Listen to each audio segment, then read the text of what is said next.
Satu lagi pertanyaan melalui WA dan SMS. Nanti kita akan berikan kesempatan dua penanya untuk langsung mengisbatkan nama istri kepada suami, ya Bu.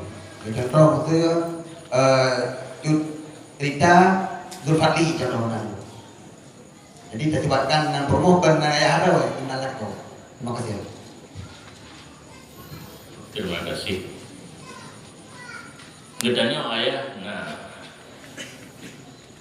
gara-gara Tin Soeharto Diamun ikut-ikutan, atau ikut pun menteri, atau ibu menteri, ibu presiden Tin Soeharto, kenania bawahnya, nalako, ikut ibu menteri, gubernur, camat, bupati, wali kota.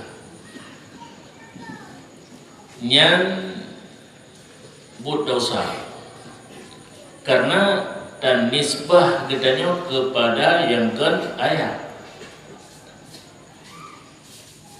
Cuma hanam tangkut dengan dalil kehinan dapuk nalako ba ujung nan turmo nyan hanam tangkut dengan dalil. Cuma tak bangsakan draw gedanya kepada ken yang sebenarnya yang dosa benatalah hari.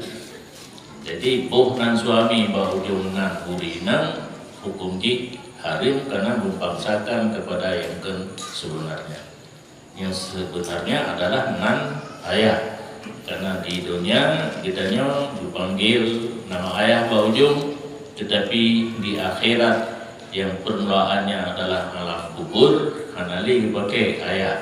Karena anak tente nya ayah yang tente maka keken le urang talkin Ibnu Matillah, bukan Ibnu Abdillah.